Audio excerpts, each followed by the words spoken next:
Halo semua. Kasus pelecehan seksual yang dilakukan oleh guru ngaji sudah sering terjadi di Indonesia. Ini adalah kasus pertama yang muncul di berita pada tahun 2025. Simak ceritanya sampai selesai ya.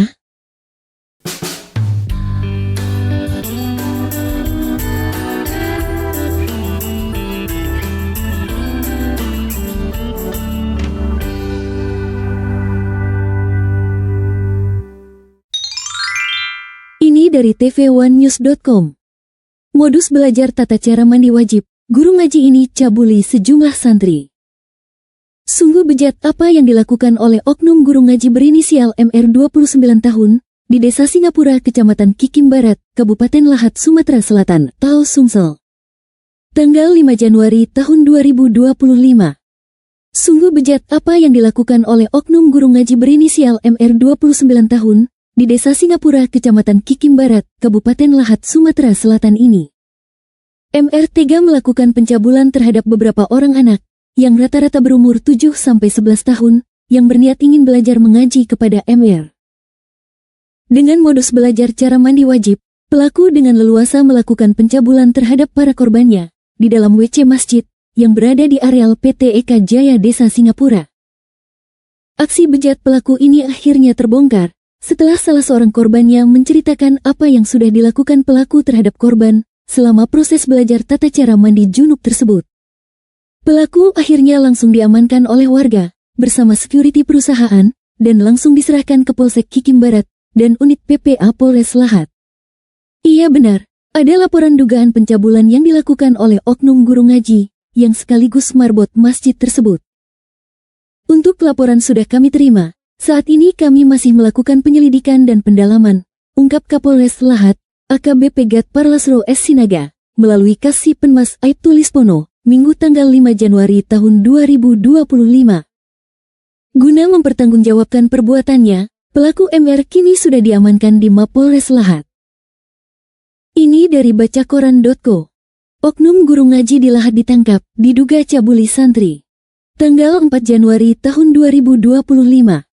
Entah setan apa yang merasuki inisial MR, seorang oknum marbot masjid, PT Eka Jaya di Desa Singapura, Kecamatan Kikim Barat Lahat. MR sekaligus guru mengaji, nekat mencabuli beberapa bocah, yang berumur rata-rata 7-11 tahun. Polisi pun menangkap inisial MR 29 tahun, pada Jumat tanggal 3 Januari tahun 2025 malam. Tersangka awalnya diserahkan oleh warga dan pihak keamanan perusahaan setempat, ke Polsek Kikim Barat, dan kemudian ke Unit Perempuan Perlindungan Anak atau PPA, Satreskrim Polres Lahat. Ya benar, tersangka sudah diamankan dari Polsek Kikim Barat, ke Unit PPA Satreskrim Polres Lahat. Kebetulan lagi di Palembang, jadi nanti tunggu rilis lengkap ya, tutur Kapolres Lahat, AKBP Gat Parlasro S. Sinaga, melalui Kasatreskrim Ibtu Ridho Rizky Pratama, via seluler, Sabtu tanggal 4 Januari tahun 2025.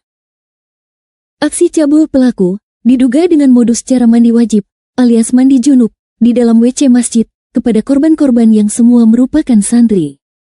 Kemudian MR nekat melakukan aksi diduga cabul. Setelahnya, korban pun menceritakan aksi itu kepada orang tuanya. Hingga MR pun diamankan. Tersangka dan barang bukti sudah diamankan, tuturnya. Seperti yang telah saya katakan tadi, kasus pelecehan seksual yang dilakukan oleh guru ngaji seperti ini sudah sering terjadi di Indonesia. Pada tahun 2024, kasus terakhir terungkap pada tanggal 28 Desember. Ini berita dari detik.com. Pimpinan Ponpes, Ustaz, cabuli dan perkosa 4 santriwati, begini modusnya. Sabtu tanggal 28 Desember tahun 2024. Seorang pimpinan pondok pesantren atau Ponpes, HF, yang berada di Kecamatan Lembar, Kabupaten Lombok Barat, Nusa Tenggara Barat, ditangkap usai diduga memperkosa santriwati. Pimpinan Ponpes berinisial HS itu ditangkap, dengan anaknya berinisial WM, dan seorang ustaz berinisial AM. Kanit PPA Satreskrim Polres Lombok Barat, Ibda Dimas Prabowo, mengungkap awalnya terduga pelaku meminta para korban untuk menjaga neneknya. Jadi para korban ini diminta menjaga nenek dari HS, atau buyut dari WM, yang sedang sakit di kediaman HS, kata Dimas melansir Detik Bali, Sabtu tanggal 28 Desember tahun 2024. Nenek dari HS itu diketahui sakit menahun dan ditempatkan di kamar HS. Hal ini membuat HS meminta santriwatinya untuk menjaga secara bergantian. HS bahkan meminta korban menginap untuk menjaga neneknya itu.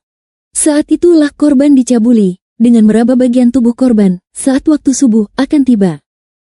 Ketika korban bangun, barulah diminta untuk salat tahajud oleh para pelaku, ujar Dimas. WM yang merupakan anak dari HS menyetubuhi satu korban. WM sempat mengajak salah seorang korban ke kamarnya yang bersebelahan dari kamar HS. Korban langsung diminta masuk ke kamar WM. Di sana korban disetubuhi, sebut Dimas. Selain modus salat tahajud, para tersangka menanamkan samina wa atona kepada para korban. Kalimat itu memiliki arti, kami dengar dan patuh. Korban sempat di awal melaporkan, tetapi disebarkan dituduh memfitnah pimpinan Ponpes. Korban bahkan dianggap gila, tegas Dimas.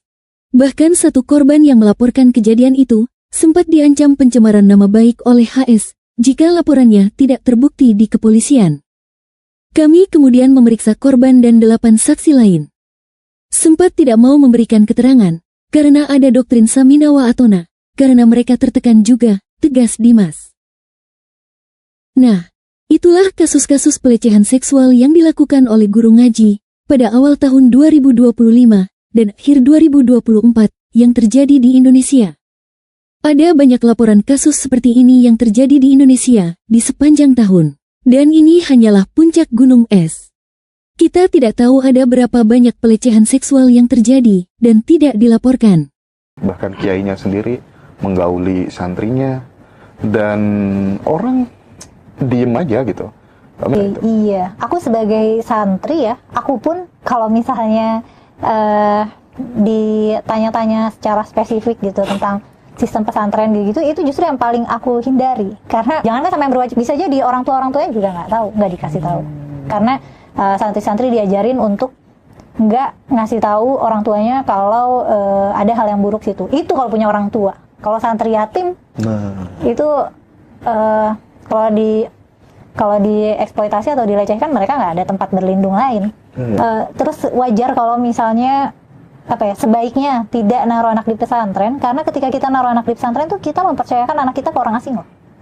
Terutama kalau perempuan ya, itu kan aku ngerasa sangat berbahaya sih. Pokoknya mereka dilecehkan dan diancam untuk tidak boleh bilang siapa-siapa. Oleh karena itu, menjauhlah dari Islam. Sekian video kali ini, sampai jumpa di video yang akan datang.